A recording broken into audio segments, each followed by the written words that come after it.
Hi friends, இந்த வீடியோவில் நம்ம பார்க்க போகிற ஒரு கம்பெனி ஜியோ ஃபினான்ஷியல் சர்வீசஸ்.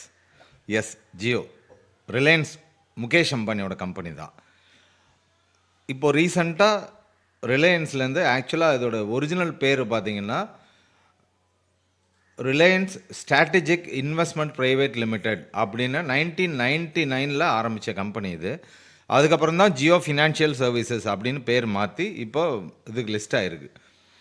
ஆக்சுவலாக இது ஓப்பன் ஆன அன்னிலேருந்தே நான் சொல்லிகிட்டு இருக்கேன், டெஃபினட்டாக அது ரொம்ப லாங் டேர்ம் இன்வெஸ்ட்மெண்ட்டுக்கு ரொம்ப நல்ல இன்வெஸ்ட்மெண்ட்டுக்கு கம்பெனி அப்படின்னு நம்ம ஸ்டாக் மார்க்கெட் சிம்பிளிஃபைட் குரூப்பில் கூட ஒரு 8 மாதம் முன்னாடி போட்டிருந்தேன்.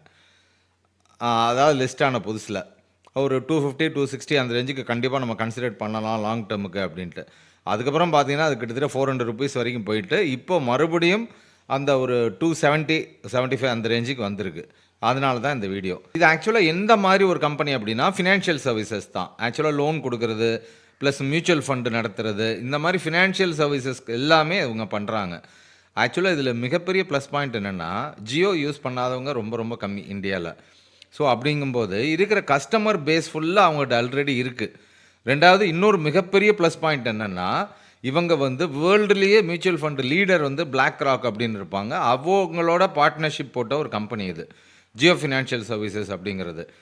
அதனால் ஆல்ரெடி பிளாக் ராக் ஆக்சுவலாக வேர்ல்டு வைடு பார்த்திங்கன்னா மியூச்சுவல் ஃபண்டில் பெரிய லீடர் அவங்க. ஸோ அவங்களோட சேர்ந்து மியூச்சுவல் ஃபண்டு பண்ணுறதுனால பின்னாடி இதோட க்ரோத் ரொம்ப நல்லாயிருக்கும் அப்படிங்கிறது தான் எல்லாரோட கணிப்பும். ஓகே, இப்போ வேல்யூவேஷன்ஸ் படி பார்த்தால் ஸ்க்ரீனரில் போய் நம்ம பார்த்துருவோம். ஆக்சுவலாக இதோட மார்க்கெட் கேப் பார்த்தீங்கன்னா 1,75,827 crores. ஓகே, அதுக்கு அடுத்து அப்படியே கீழே வந்தால் ஸ்டாக் பி இது ஒன்று மட்டும்தான் கொஞ்சம் வலிக்குது, கொஞ்சம் ஓவர் வேலிடாக தான் இருக்குது. ஏன்னா இண்டஸ்ட்ரி பி பார்த்தீங்கன்னா 21.4, ஆனால் ஸ்டாக் பி பார்த்தீங்கன்னா 109. ரொம்ப ஜாஸ்தி தான், வேல்யூவேஷன் படி ஜாஸ்தி தான். ஆனால் ஏன் இப்போ ரெக்கமெண்ட் பண்ணுறோம் அப்படின்னா, புக் வேல்யூ பாருங்கள் 216 ரூபா புக் வேல்யூ. ஆனால் இப்போ ட்ரேட் ஆகிட்டு இருக்கிறது எவ்வளவு, இன்றைக்கி 277 க்ளோசிங் ப்ரைஸ். இப்போ நான் அது எடுக்கிறது 16th வியாழக்கிழமை 16th January க்ளோசிங் டைமுக்கு அப்புறம் தான் எடுக்கிறேன். ஸோ 277 ப்ரைஸ் க்ளோஸ் ஆகிருக்கு. இது ஒரு புக் வேல்யூக்கு கிட்டத்தட்ட ஈக்குவலாக இருக்குது. 1.27% தான் புக் வேல்யூக்கு இருக்குது. ஸ்டாக் பி இப்போ அதோட ஏர்னிங்ஸ் படி பார்த்தா ப்ரைஸ் ஜாஸ்தி தான். ஆனால் அதோட வேல்யூ படி பார்த்தா, புக் வேல்யூ படி பார்த்தா வெறும் 1.27% தான். ஸோ இது நிச்சயமாக அது ஒரு பெரிய மைனஸ் அப்படின்னா இது ஒரு பெரிய ப்ளஸ்ஸு. ஸோ ப்ளஸுக்கும் மைனஸுக்கும் இங்கே ஈக்குவல் ஆகிவிட்டது. ரெண்டாவது இன்னொரு முக்கியமான விஷயம், இது ஒரு face value 10 rupees share. Okay, அது ஒரு மிகப்பெரிய ப்ளஸ் பாயிண்ட்டு. அடுத்து பார்த்தீங்கன்னா இபிஎஸ் 2.53, இதெல்லாம் கம்மியாக தான் இருக்குது. பட் இப்போ தான் கம்பெனி ஆரம்பித்து இப்போ தான் ரிசல்ட் போட ஆரம்பிச்சிருக்காங்க. குவார்ட்டர்லி ரிசல்ட்ஸ் நல்லா தான் கொடுத்துருக்காங்க. கம்பெனி ஆல்மோஸ்ட் டெப்ட் ஃப்ரீ கம்பெனி, இது பெரிய கடன்லாம் கிடையாது. பட் ஆனால் இந்த ஃபினான்ஷியல் பியர் கம்பேரிசன் பார்த்தோம்னா டெஃபினட்டாக இது காஸ்ட்லியாக தான் இருக்குது. இப்போ பஜாஜ் ஃபினான்ஸ் எல்லாம் பார்த்தீங்கன்னா கரண்ட் மார்க்கெட் ப்ரைஸு 7,200, அதோட காம்படிஷன் தான் ஜியோ ஃபினான்ஸு. ஓகே, ஆனால் இன்றைக்கு தேதிக்கு 276 ரூபாயில் இருக்குது. ஆனால் ஸ்டாக் பி ஜாஸ்தியாக இருக்குது. நாளைக்கு இவங்களோட ஏர்னிங்ஸ் ஜாஸ்தி ஆகும்போது ஆட்டோமேட்டிக்காக பி கம்மி ஆகும். அதாவது விலையும் இதே ரேஞ்சில் இருந்து வேறு ஏர்னிங்ஸ் ஜாஸ்தி ஆச்சு அப்படின்னா ஆட்டோமேட்டிக்காக பி கம்மியாகும். அடுத்து பஜாஜ் ஹோல்டிங்ஸு. ஸோ இதெல்லாம் பார்த்தோன்னா கொஞ்சம் காஸ்ட்லியாக தான் இருக்குது. ஓகே, ஆனால் குவார்ட்டர்லி ரிசல்ட்ஸ் எவ்வளோ நல்லா கொடுத்துருக்காங்க. குவார்ட்டர்லி ரிசல்ட்ஸ் நெட் ப்ராஃபிட் பார்த்தீங்கன்னா 2023 ஜூனை விட 24 செப்டம்பர் ஆல்மோஸ்ட் ப்ராஃபிட் டபுள் ஆகிருக்கு. இது ஒரு பெரிய ப்ளஸ் பாயிண்ட்டு. அடுத்தது ஷேர் ஹோல்டிங் பேட்டர்ன். எஃப்ஐஎஸ் பார்த்தீங்கன்னா 15.62% வச்சுருக்காங்க. டிஐஎஸ் 12.46. ஸோ அவங்க ரெண்டு பேருமே சேர்த்தாலே கிட்டத்தட்ட கிட்டத்தட்ட 30% கிட்ட அவங்களுடைய ஹோல்டிங்ஸாக வந்துடுது. ஸோ அவ்வளோ தூரம் அவங்க நம்புகிறாங்க இந்த கம்பெனியை.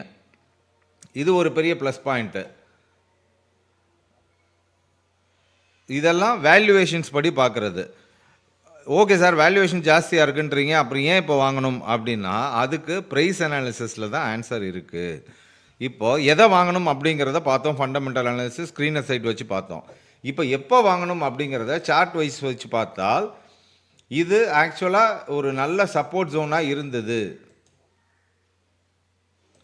இந்த இடத்துல பார்த்தீங்கன்னா ஒரு நல்ல சப்போர்ட் ஜோன் இருக்குது. ஏன்னா ஆல்ரெடி இந்த இடம் ரெசிஸ்டன்ஸ் ஆகி மேலே போயிட்டு இப்போ திருப்பி அதே இடத்துக்கு வந்திருக்கு. இது ஒரு பெரிய ப்ளஸ் பாயிண்ட். இன்னொரு ப்ளஸ் பாயிண்ட் பார்த்தீங்கன்னா, ஆக்சுவலாக இது வந்து ஒரு சேனலில் இருக்குது. இப்போது சேனலோட பாட்டமில் இருக்குது. வீக்லி சார்ட்டு நான் வச்சுருக்கேன். வீக்லி சார்ட் பார்த்தீங்கன்னா, இங்கே ஏற்கனவே போயிட்டு இவ்வளோ தூரம் ஹை போயிட்டு இப்போ நல்ல ஒரு சேனல் பாட்டமோட சப்போர்ட்டுக்கு வந்திருக்கிறது. ப்ளஸ் இந்த சப்போர்ட்டும் நமக்கு இருக்கிறது. அதனால் இது டெஃபினட்டாக இது ஒரு வேல்யூ பையாக இருக்கும். ஓகே, ஏன்னா லாங் டேர்ம் இன்வெஸ்ட்மெண்ட்டுக்கு தான். அப்படியே இறங்கி வந்தால் கூட எவ்வளோ வரப்போகுது? அடுத்த சப்போர்ட்டுங்கிறது எங்கே இருக்குது? ₹250 இருக்குது. ஒரு 10% தான் மேக்ஸிமம். 270 இப்போ இருக்குது. ஒரு 250ங்கும்போது ஒரு ₹20 கம்மி. மேக்ஸிமம் ஒரு 10% தான் டவுன் சைடு இருக்குது. பட் லாங் டேர்முக்கு டெஃபினட்டாக இப்போ இதை கன்சிடர் பண்ணலாம். நான் பை பண்ணுங்கன்னு சொல்லலை. I am not a SEBI registered adviser. அதனால் வாங்க விற்க பண்ணுறதுக்கு முன்னாடி உங்கள் ஃபினான்ஷியல் அட்வைசரை கன்சல்ட் பண்ணிக்கோங்க.